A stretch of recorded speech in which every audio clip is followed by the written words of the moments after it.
સુરત શહેરમાં શ્રી લક્ષ્મીનારાયણ દેવ મહિલા મંડળ દ્વારા આંતરરાષ્ટ્રીય મહિલા અધિવેશનનું આયોજન કરાયું. સ્વામિનારાયણ સંપ્રદાય વડતાલ પીઠ સ્થાન આચાર્ય શ્રી અચેન્દ્ર પ્રસાદજી મહારાજ શ્રી તથા ગાદીવાડા પરમ પૂજ્ય અશોક ગાદીવાડા માતૃશ્રીના આશીર્વાદ સહ આજ્ઞાથી શ્રી લક્ષ્મીનારાયણ મહિલા મંડળ દ્વારા પરમ પૂજ્ય લાલી રાજા ડૉક્ટર ઉર્વશીબા ના માર્ગદર્શન હેઠળ સુરત શહેરમાં ભવ્ય આંતરરાષ્ટ્રીય મહિલા અધિવેશનનું આયોજન કરવામાં આવ્યું હતું, જેમાં ગુજરાત રાજ્યના માનનીય શિક્ષણ મંત્રી શ્રી રેવાબા જાડેજા સુરત ખાતે પ્રથમ વખત આ વિશાળ મહિલા અધિવેશનમાં પધાર્યા હતા.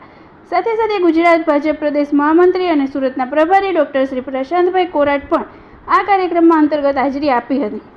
આ અધિવેશન માત્ર એક કાર્યક્રમ નથી, પરંતુ ભક્તિ અને શક્તિના સમન્વયનું જીવન પ્રતિબિંબ છે, જ્યાં હજારો મહિલાઓ એકસાથે સંસ્કાર, સેવા અને સમાજ કલ્યાણ માટે એકત્રિત થયા હતા.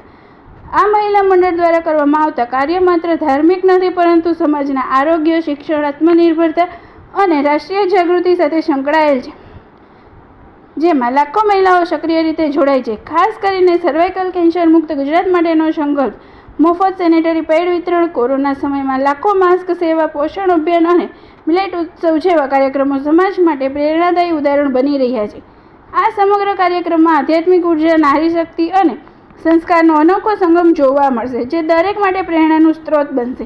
મહિલા મંડળના વિશાળ સેવા કાર્યો પર આધારિત ડોક્યુમેન્ટરી પ્રદર્શન, સર્વાઇકલ કેન્સર વેક્સિનેશન અભિયાન, વિશ્વ રેકોર્ડ સાથે જોડાયેલ અનોખું કાર્ય, નૃત્ય, યોગ, કરાટે અને સંસ્કારસભર નાટ્ય પ્રસ્તુતિઓ, વંદે માતરમના 150 વર્ષની ઉજવણી, પ્રતિભાશાળી બહેનોનું સન્માન અને પ્રેરણાદાયી સંદેશાઓ. કેમેરામેન તાપી નદીના કિનારે વસેલા સુરતમાં આ કાર્યક્રમમાં રહેવાની જે સહભાગિતા મળી એના માટે હું સૌભાગ્યશાળી સમજું છું.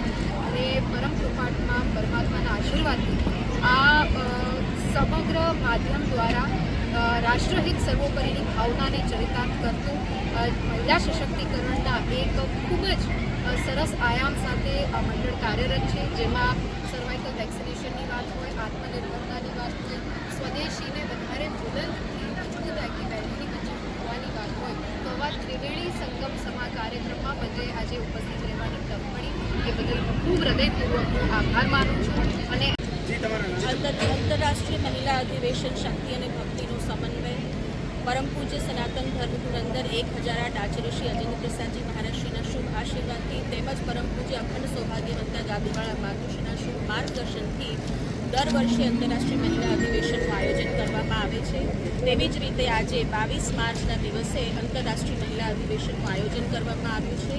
આ આયોજનની અંદર ઓલમોસ્ટ 30,000થી પણ વધુ બહેનો પાર્ટિસિપેટ કરી રહ્યા છે. દેશ વિદેશથી બધા હરિભક્ત બહેનો આવી રહ્યા છે અને ખૂબ મહાનુભાવો પણ સુરત શહેરથી અને અમારી સાથે શિક્ષણ મંત્રી શ્રી રેવાબા જાડેજાજી પણ જોડાણા છે અને અમારી સાથે લાલી રાજા પણ જોડાણા છે. અને આજે આ જે પ્રસંગ છે એની અંદર અમે જે આત્મનિર્ભર ભારતને સપોર્ટ કરવા માટેથી અને કલા હાટનું જે અમે આયોજન કરતા હોઈએ છીએ એમ સવારે આજે 140 સ્ટોલનું અહીંયા આયોજન થયું હતું, જેની અંદર અલગ અલગ ગામના બહેનોએ આવીને પોતાનો સ્ટોલ અહીંયા નોંધાવ્યો હતો અને આખો દિવસ અહીંયા આગળ એ લોકોએ અહીંયા કલા હાટનું અહીંયા સ્ટોપિંગ ને બધું કરેલું છે. હિમાંશુ સાથે હર્ષિલ ધોળકિયા, સમય મિત્ર ન્યૂઝ, સુરત.